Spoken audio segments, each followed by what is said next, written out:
discuss the coordination in life processes. What is life process?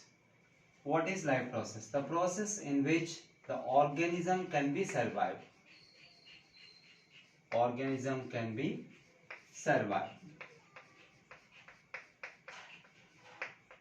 So whatever the process the organisms are performing to be survival is a life process, right? For example, the digestion, respiration, excretion, transportation, all these life processes, these are comes under the life processes, right? And here it is a coordination, nothing but how the systems are working with a connection, with a coordination, working together, right? How systems in the body are working together. So we will see one a general example that how systems are working in general. See that, for example, digestive system we are taking as an example for how the systems are coordinated, right? Coordinatedly working. Digestive system. Usually we know that the digestive system is a system which can able to digest the food materials, right? The digestive system starts from the mouth and ends with anus, right? Here it is the digestive system. When the food material enter the mouth, what happens? Immediately it can chew the food material and mixes with the saliva and becomes slurry in nature. It is called bolus. Before the food is going to be enter the food, first of all the organism should get hunger. Organism should get hunger. How the organism is feeling hunger, like a humans itself. How the organisms are getting hunger, right? And here there is a coordination in the getting hunger feelings also. Hunger feelings also. What is that? For example, in the blood, when the glucose level decreases, in the blood, when glucose levels are decreased than the required amount, then automatically the 10th cranial nerve called vagus nerve stimulates the walls of the stomach and release an enzyme called ghrelin. Release an enzyme ghrelin, right? When ghrelin has secreted, immediately the walls of the stomach are contract, relax rhythmically or randomly for 30 to 45 minutes. 30 to 45 minutes. The walls of the stomach are randomly contracted and relaxed, right? And during the 30 to 45 minutes, the person or organism can eat some kind of a food, because the ghrelin, when secreted, the walls of the stomach are randomly contracted, relaxed. They are feeling some uncomfort in the body, in the stomach itself. Those are called hunger pangs. Hunger pangs. Hunger pangs. When the organism feeling the hunger pangs, immediately they will eat some kind of a food material. When the food has eaten by organism, it is digested and converted into glucose. And when the glucose level in the blood, when comes to the normal, then automatically the another hormone has secreted. That's nothing but leptin. Leptin has secreted. When leptin secreted, immediately the hunger pangs will stop and the organism can be satisfied with what the food material they are having.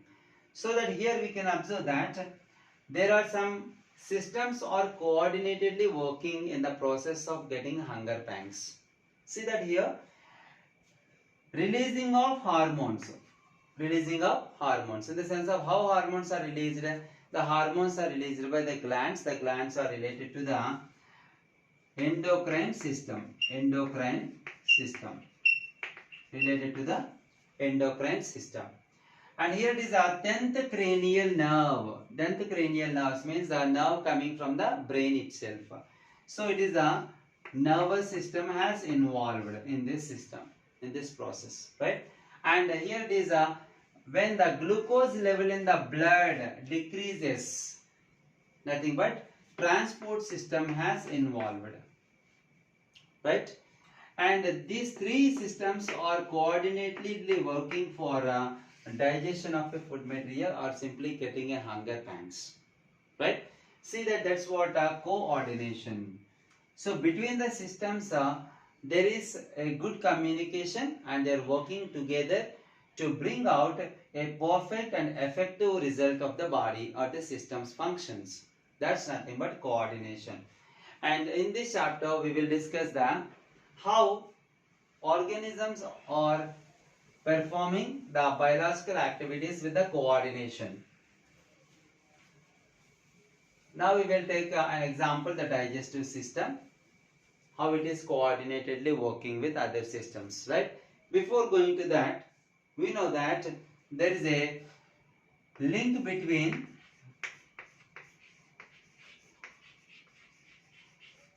smell and taste. Smell and taste. Yes, there is a link between smell and taste. And we know that when the smells good, then only we can accept the food materials to consume. Otherwise, even though the food is so tasty, if smells is not good, then we are not accepting to consume the food, right? And that's what the reason we are getting, we are accepting the food materials that must be having a good smell, right?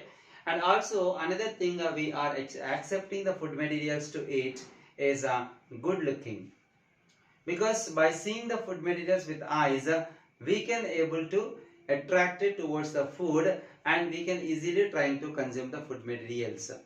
So the two things are basically needed for consuming the food material. One is the visible character should be attracted, the color and the decoration of the food material, and another is a smell. The smell is good, immediately we can consume, we are trying to consume the food materials, right? This is what the smell and taste. And nearly some activities are there to identify to show that the relation between the smell and the taste. For example, we can take a person and make him to close the eyes and nose also, and keep some jeera seeds, means cumin seeds, in the mouth of the person and make him to chew the jeera seeds. When after masticating or chewing the cumin seeds by closing the nose only, we can put some kind of a somf seeds. Initially we taken the cumin seeds,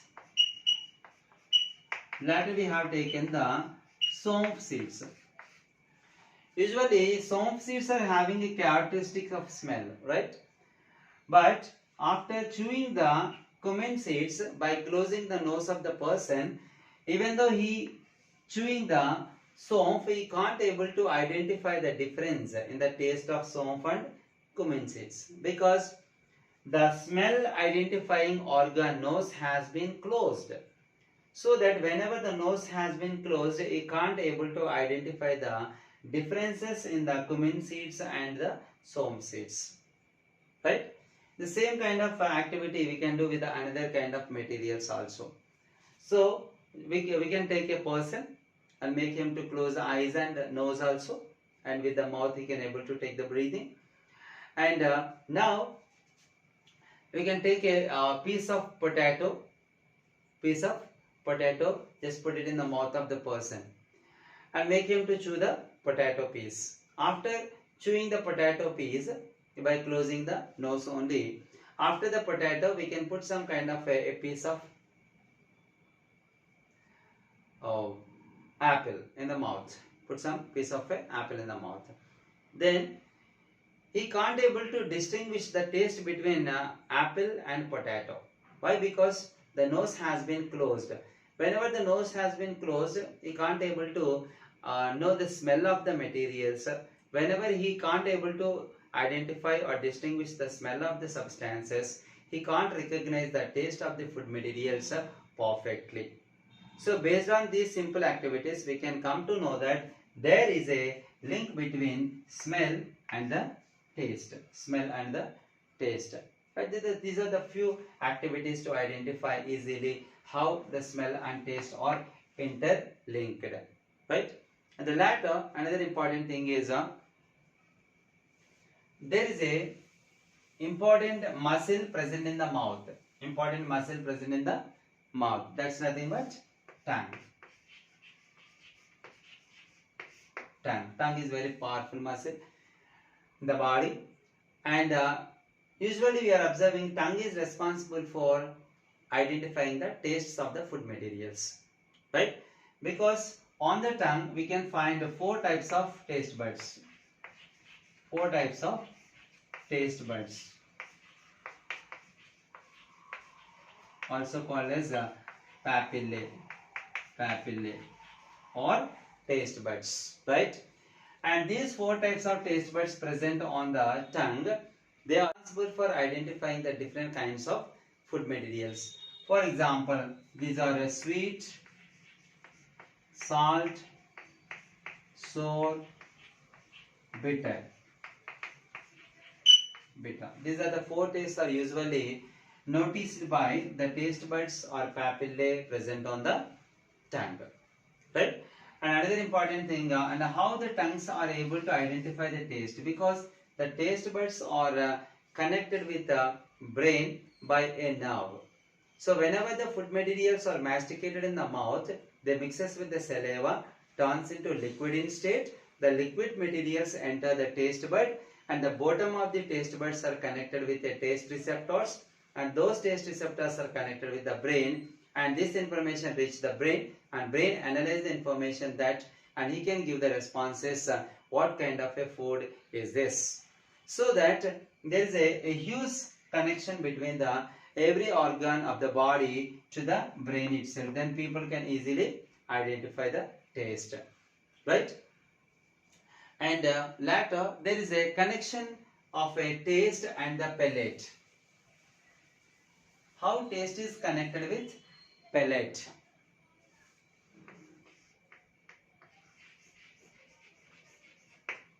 How the connection is related to the palate?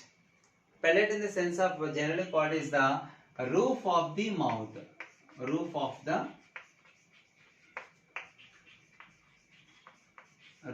the mouth, in the sense of the topper part of the mouth itself, right?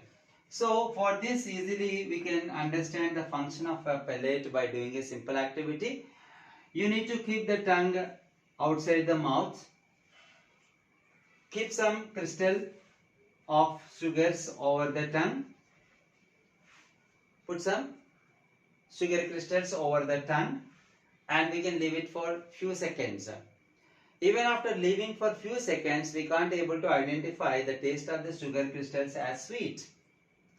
And later you can bring back the tongue into the mouth, and when the tongue touch the palate, immediately we can identify the taste of the sugar crystals as sweet. Why? Because when the tongue touch the palate, again saliva has secreted, and saliva can make the solid sugar crystals into liquid. That liquid whenever enter the taste buds, they can easily identify the taste of the sugar crystals. This is what the connection of a palate related to the taste.